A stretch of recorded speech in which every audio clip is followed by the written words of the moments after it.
ಪ್ರತಿಗಾಮಿಗಳು ಒಗ್ಗಟ್ಟಾಗುತ್ತಿರುವಂತೆ ಪ್ರಗತಿಪರರು ಒಂದಾಗುವುದು ಇಂದಿನ ಅಗತ್ಯ ಎಂದು ಸಾಹಿತಿ ಹಾಗೂ ಸಂಸ್ಕೃತಿ ಚಿಂತಕ ಬರಗೂರು ರಾಮಚಂದ್ರಪ್ಪ ಅಭಿಪ್ರಾಯಪಟ್ಟರು.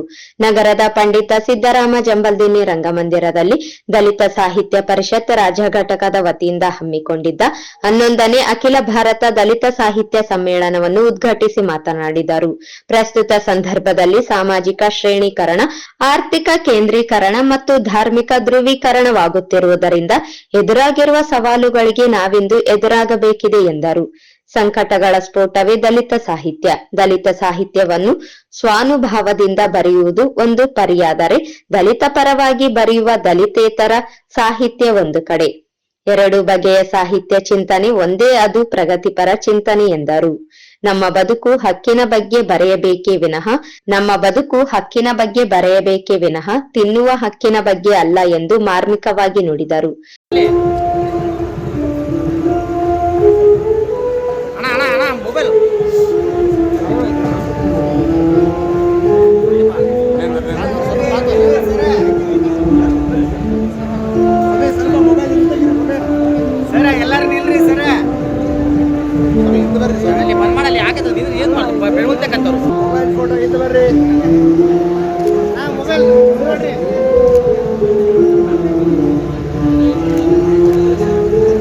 Right sir.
ಮೇಡಮ್ ಒಂದು ನಿಮಿಷ.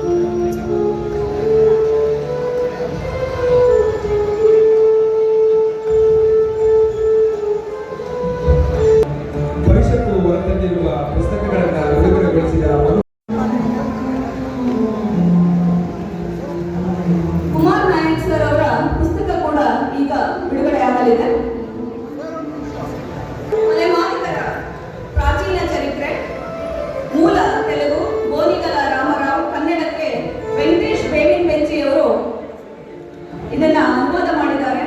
ಆ ಪುಸ್ತಕದ ಬಿಡುಗಡೆ ಕೂಡ ಇಂದಿನ ಕಾರ್ಯಕ್ರಮದಲ್ಲಿ ನೆರವೇರ್ತಾ ಇದೆ.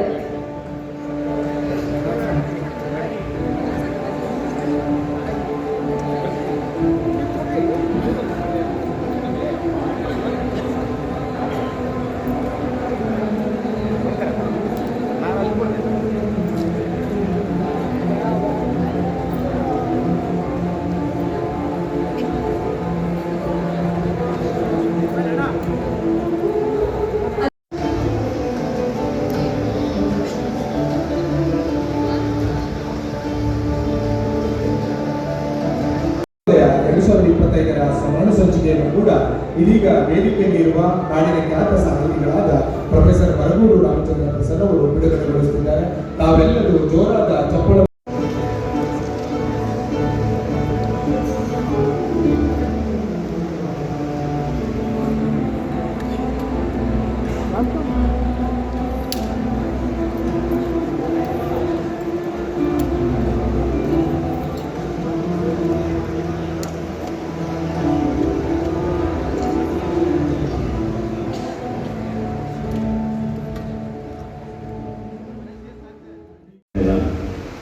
ಈ ಸಮ್ಮೇಳನ ಈ ಥರ ಆಯೋಜನೆ ಮಾಡೋದಿದೆಯಲ್ಲ ಅದು ಬಹಳ ಕಷ್ಟಕರವಾದಂಥದ್ದು.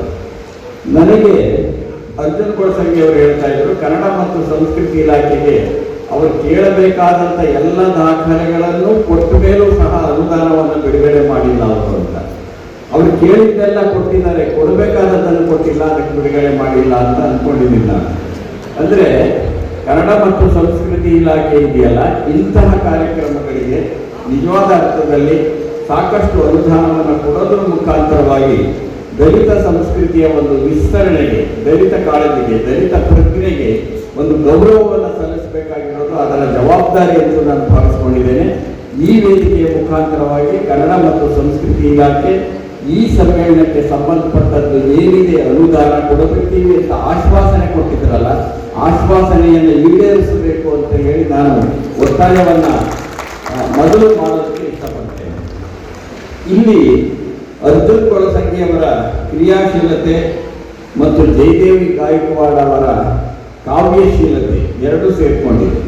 ಜಯದೇವಿ ಗಾಯಕ್ವಾಡ್ ಅವರು ಕಾದಂಬರಿ ಬರೆದಿದ್ದಾರೆ, ಬೇರೆ ಬೇರೆ ವೈಚಾರಿಕವಾದದ್ದು ಬರೆದಿದ್ದಾರೆ. ಆದರೆ ನನಗೆ ಅವರು ಒಳ್ಳೆಯ ಕವಿ, ನನಗೆ ಅವರು ಕವಿಯಾಗಿಯೇ ಬಹಳ ಮುಖ್ಯ ಅಂತ ನಾನು ಭಾವಿಸ್ಕೊಂಡಿದ್ದೇನೆ. ಅವರನ್ನು ನಾನು ಮೊದಲು ನೋಡಿದ್ದು ಸಾಹಿತ್ಯ ಪರಿಷತ್ತಿನ ಒಂದು ಕಾರ್ಯಕ್ರಮದಲ್ಲಿ, ಬಹುಶಃ ಆಗ ಮನುಗೋಳಿಗಾರವರೇ ಅಂತ ಕಾಣಿಸುತ್ತೆ, ಯಾವುದೋ ಒಂದು ಪ್ರಶಸ್ತಿಯನ್ನು ಕೊಟ್ಟಿದ್ರು. ಅವರು ವೇದಿಕೆಯ ಮೇಲೆ ಮಾತಾಡ್ತಾ ಒಂದು ಮಾತನ್ನು ಹೇಳಿದರು, ಅದು ನನ್ನನ್ನು ಹೆಚ್ಚು ಗಮನ ಸೆಳೀತು. ಅವ್ರ ಬಗ್ಗೆ ಅವರು ಭಾಷಣ ಶುರು ಮಾಡಿದ್ದೇನೆ, ನಾನು ಕಾಳವೆ ಮತ್ತು ಸಂಕವೆಯವರ ಪರಂಪರೆಗೆ ಸೇರಿದ ಹೆಣ್ಣು ಮಗಳು ಅಂತ ಶುರು ಮಾಡಿದರು. ಇದು ಬಹಳ ವಿಶೇಷವಾದದ್ದು. ಹಾಗೆ ತಮ್ಮನ್ನು ತಾವು ಅಸೆಂಟ್ ಮಾಡ್ಕೊಳ್ಳೋದು, ಸಮರ್ಥನೆ ಮಾಡ್ಕೊಳ್ಳೋದು ಇದೆಯಲ್ಲ, ವಚನಕಾರರ ಒಳಗಡೆ ತಳ ಸಮುದಾಯದ ಅನೇಕ ವಚನಕಾರರು, ವಚನಕಾರ್ತಿಯರು ಬಂದಿದ್ದಾರೆ. ಅಂತ ಕಾಳವೆಯನ್ನ ಮತ್ತು ಸಂಕವೆಯನ್ನ ಜ್ಞಾಪಿಸಿಕೊಳ್ತಾ ಆ ಪರಂಪರೆಗೆ ಸೇರಿದ ಹೆಣ್ಣುಮಗಳು ಅಂತ ಯಾವಾಗ ಇವರು ಮಾತಾಡಿದ್ರು, ಆ ನಂತರದಲ್ಲಿ ನನ್ನ ನೆನಪು ಸರಿಯಾಗಿದ್ದರೆ ನಾನೇ ಅವರನ್ನು ಸಂಪರ್ಕಿಸಿದೆ. ಆಮೇಲೆ ಅವರ ಒಂದು ಪುಸ್ತಕಕ್ಕೆ ನಾನು ಮುನ್ನುಡಿ ಬರೆದೆ. ಅವರ ಈ ಆಲೋಚನಾ ವಿಧಾನ ಇದೆಯಲ್ಲ, ಅದು ನಿಜವಾದ ರೀತಿಯಲ್ಲಿ ನಿಜವಾದ ದಲಿತ ಪರವಾದಂತಹ ಪ್ರಜ್ಞೆ ಅಷ್ಟೇ ಅಲ್ಲ, ಒಂದು ಪ್ರಗತಿಪರವಾದಂತಹ ಪ್ರಜ್ಞೆಯನ್ನು ಇಟ್ಕೊಂಡಿರುವಂಥದ್ದು. ಅಂತ ಒಬ್ಬ ಲೇಖಕಿಯನ್ನ ಈ ಸಮ್ಮೇಳನದ ಸರ್ವಾಧ್ಯಕ್ಷರಾಗಿ ಮಾಡಿರುವುದಕ್ಕಾಗಿ ಇಡೀ ತಂಡವನ್ನು ಮತ್ತೊಮ್ಮೆ ನಾನು ಅಭಿನಂದನೆ ಸಲ್ಲಿಸೋದಕ್ಕೆ ಇಷ್ಟಪಡ್ತೇನೆ. ಈ ದಲಿತ ಸಾಹಿತ್ಯಕ್ಕೆ ಇಡೀ ದೇಶದಲ್ಲಿ ಒಂದು ದೊಡ್ಡ ಇತಿಹಾಸ ಇದೆ.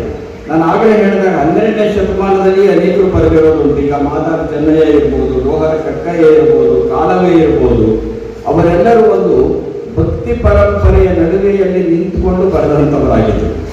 ಆದರೆ 20ನೇ ಶತಮಾನ ಇದೆಯಲ್ಲ, ಅದೊಂದು ವಿಶೇಷವಾಗಿರುವಂತಹ ಶತಮಾನ. ಅದು ಮರಾಠಿಯಲ್ಲಿ ದಲಿತ ಪ್ಯಾಂಥರ್ಸ್ ಬಂತು, ಕರ್ನಾಟಕದಲ್ಲಿ ದಲಿತ ಸಂಘರ್ಷ ಸಮಿತಿ ಬಂತು.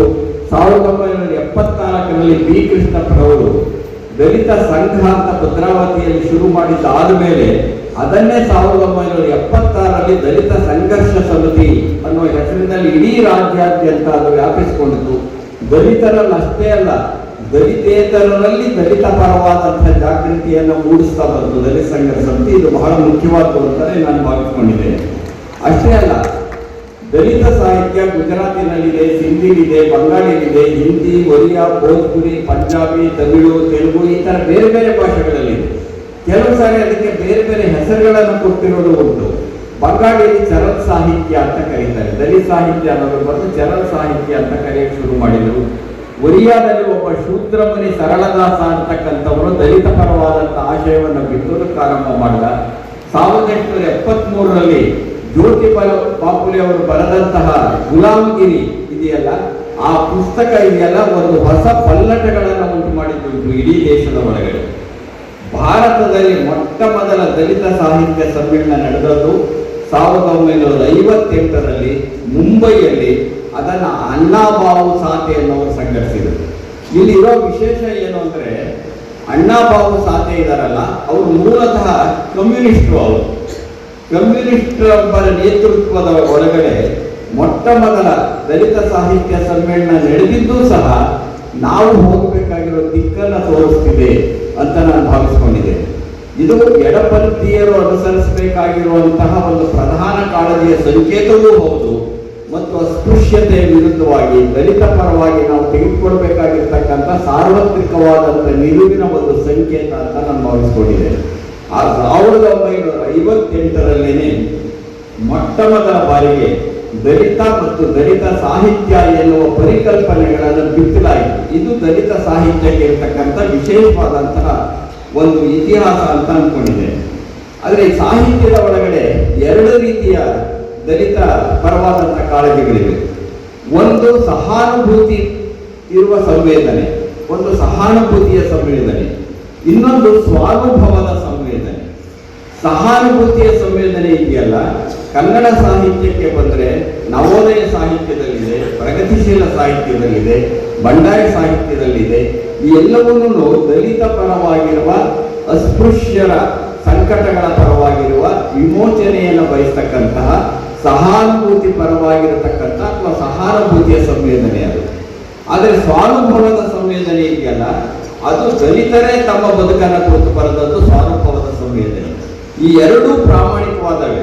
ದಲಿತೇತರರು ದಲಿತರ ಬಗ್ಗೆ ಬರೆದಾಗ ಹುಟ್ಟಿನಿಂದ ದಲಿತರಾದಂಥವರಿಗೆ, ಹುಟ್ಟಿನಿಂದ ಅಸ್ಪೃಶ್ಯರಾದಂಥವರಿಗೆ ಆಗುವ ಅನುಭವಗಳು ಅವಳಾಗಿದ್ದೇ ಇರಬಹುದು. ಆದರೆ ಅವರ ಒಂದು ಪಾಪ ಪ್ರಜ್ಞೆ ಕಾಡಿಸ್ತಾ ಇರುತ್ತೆ.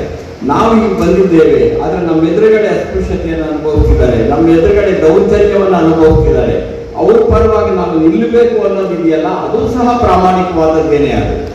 ಆದರೆ ಸ್ವಾನುಭವದಿಂದ ಬರ್ತಕ್ಕಂಥದ್ದು ಇಡೀ ಬದುಕನ್ನ, ಹೊಸ ರೀತಿಯ ಬದುಕೊಂದನ್ನ, ಸಂಕಟದ ಬದುಕೊಂದನ್ನ, ವ್ಯಸನಗಳ ಬದುಕೊಂದನ್ನ, ವೇದನೆ, ಸಂವೇದನೆಯ ಒಳಗಡೆ ವೇದನೆ ಅಂತೂ ಇದೆ.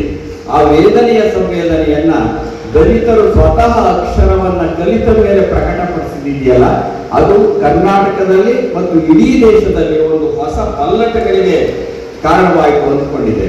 ಹಾಗಾಗಿ ಎರಡೂ ಸಂವೇದನೆಗಳು ಸಹ ದಲಿತ ಸಾಹಿತ್ಯದ ಒಳಗಡೆ ಬಹಳ ಮುಖ್ಯವಾದಂಥ ಎರಡು ಧಾರೆಗಳು. ವಿಶೇಷವಾಗಿ ಸ್ವಾನುಭವದ ಸಂವೇದನೆ ಇದೆಯಲ್ಲ, ನಮ್ಮ ಸಾಮಾಜಿಕ ಸಂರಚನೆಯಲ್ಲಿರುವ ಹಿಂಸೆಯ ಮಜಲುಗಳನ್ನು ಹೊರಗಡೆ ತೆಗೆದಿಟ್ಟಿದ್ದು ದಲಿತರ ಸ್ವಾನುಭವದ ಸಂವೇದನೆ. ಹಿಂಸೆ ಅನ್ನೋದು ಒಡಿ ಕಡಿ ಅನ್ನೋದೇ ಅಲ್ಲ. ಕೆಲವು ಸಾರಿ ಬಂಡಾಯ ಅಂತ ನಾವೆಲ್ಲ ಮಾತಾಡುವಾಗ ಅನೇಕರು ಆಗ ಅಂದ್ಕೊಂಡಿರ್ತಾರೆ.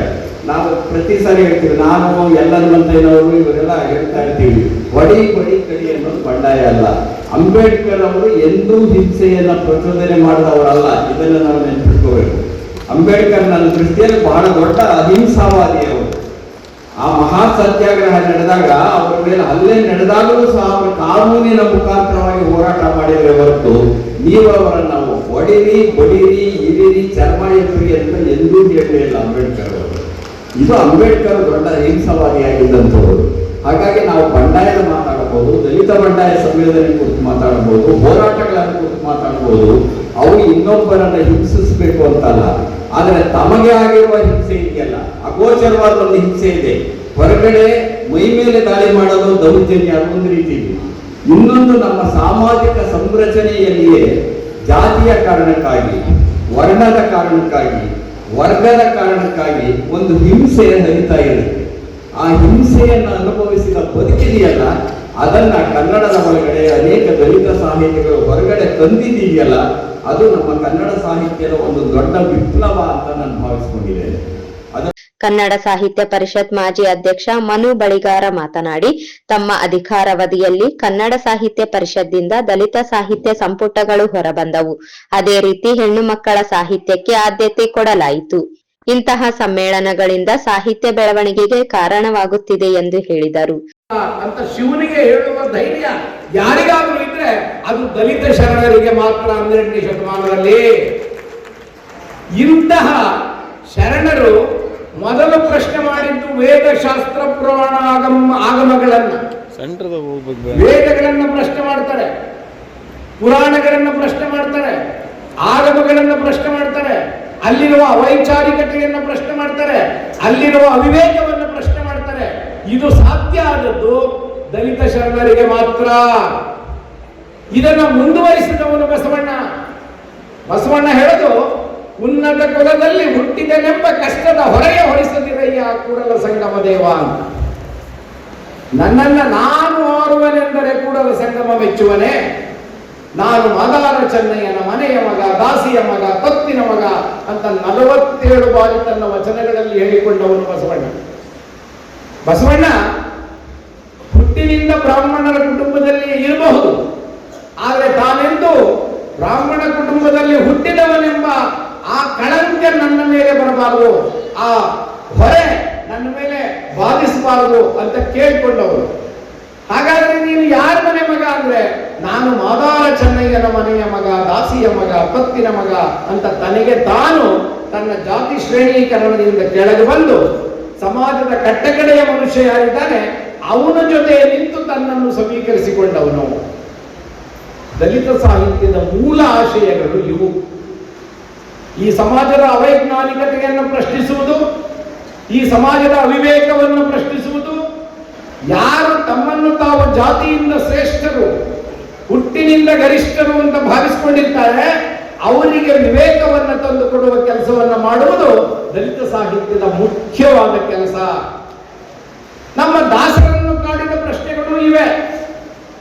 ಕುಲ ಕುಲ ಕುಲವೆಂದು ಹೊಡೆದಾಡದಿರಿ, ನಿಮ್ಮ ಕುಲದ ನೆಲೆಯನ್ನೇನಾದರೂ ಬಲ್ಲಿರ ಅಂತ ದಾಸರು ಕೇಳುವಾಗ ಈ ಅಸಮಾನತೆಯ ಬೀಜಗಳ ಮೊಳೆತವನ್ನ ಕಂಡವರು. ಅದು ಪುರಂದರದಾಸರಿರ್ಬೋದು, ಕನಕದಾಸರಿರ್ಬೋದು. ಅವರು ಭಕ್ತಿ ಕಾವ್ಯ ರಚನೆಯಲ್ಲಿ ತೊಡಗಿಕೊಂಡಿದ್ದವರು. ಆದರೆ ಅವರ ಕಳಕಳಿ ಈ ಸಮಾಜದ ಅಸಮಾನತೆಯ ಕಡೆಗೆ ಇದ್ದದ್ದು.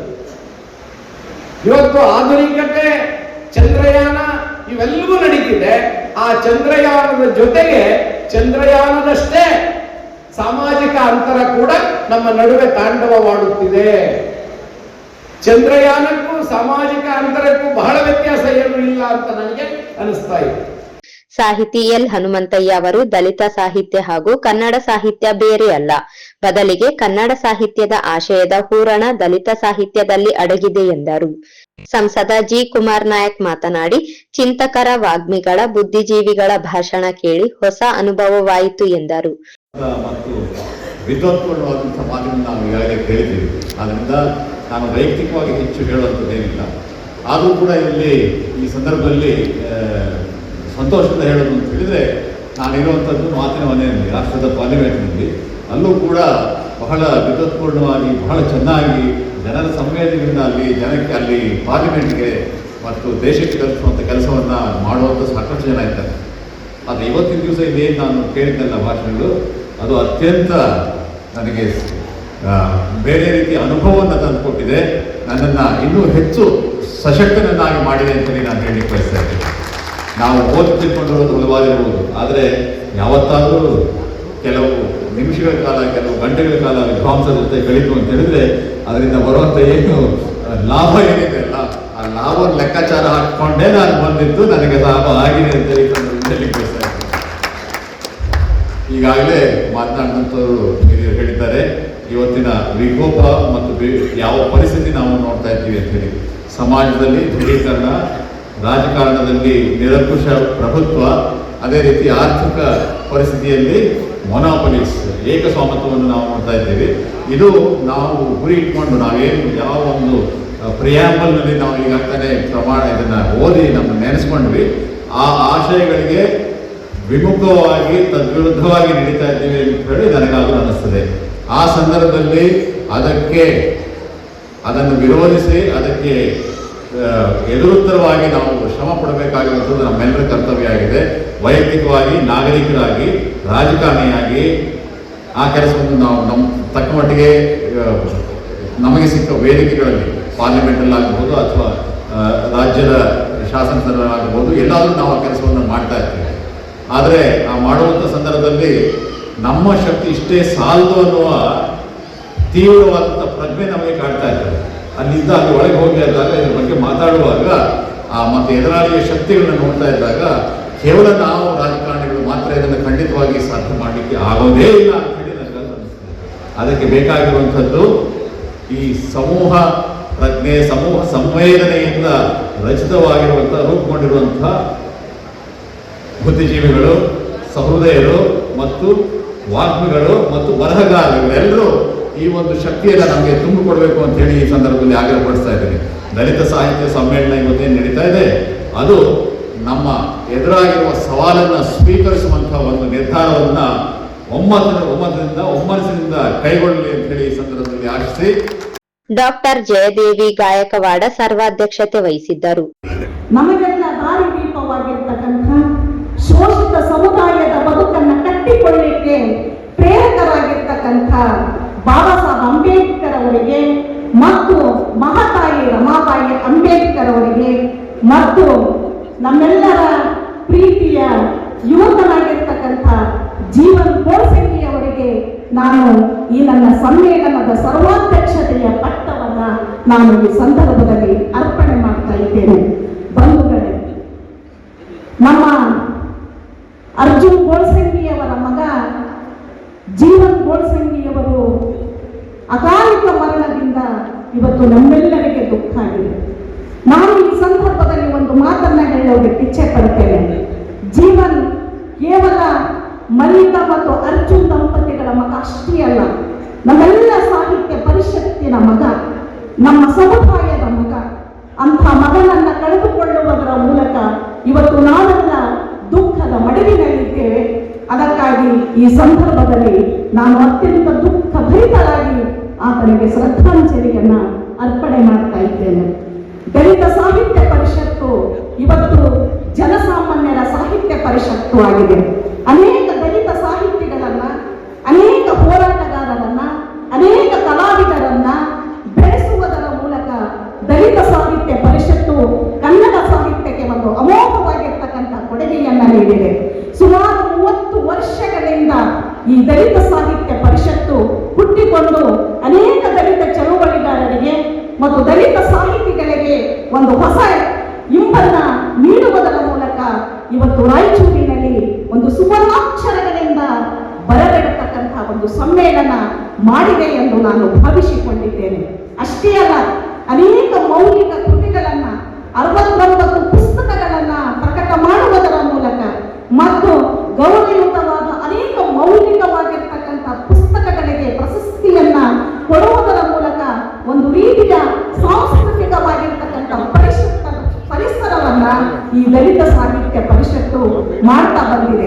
ಇದುವರೆಗೂ ಸುಮಾರು 10 ಸಮ್ಮೇಳನಗಳನ್ನ ಮಾಡಿರ್ತಕ್ಕಂಥ ಹೆಗ್ಗಳಿಕೆ ದಲಿತ ಸಾಹಿತ್ಯ ಪರಿಷತ್ತಿಗೆ ಅರವಿಂದ ಸಿದ್ದಲಿಂಗಯ್ಯ, ಅರವಿಂದ ಮಾರ್ಗತ್ತಿ, ಗುಂಡಾಗೋಡು ಚಿನ್ನಸ್ವಾಮಿ, ಸತ್ಯಾನಂದರ ಪಾತ್ರೋಳ, ಚನ್ನಣ್ಣ ಮಾಲಿಕರ್, ಅಲ್ಲಾಗಿರಿರಾಜ್, ಸಮತಾ ದೇಶಮಾನೆ, ಚಿನ್ನಸ್ವಾಮಿ ಸೋಸಲೆಯರಂತ ಅನೇಕರನ್ನ ಸಮ್ಮೇಳನಾಧ್ಯಕ್ಷರ ಮಾಡುವುದರ ಮೂಲಕ ಕನ್ನಡ ಸಾಹಿತ್ಯಕ್ಕೆ ಅಗಾಧವಾಗಿರ್ತಕ್ಕಂಥ ಹೆಗ್ಗಳಿಕೆ ಕೊಟ್ಟ ಕೀರ್ತಿ ದಲಿತ ಸಾಹಿತ್ಯ ಪರಿಷತ್ತಿಗೆ ಸಲ್ಲುತ್ತದೆ.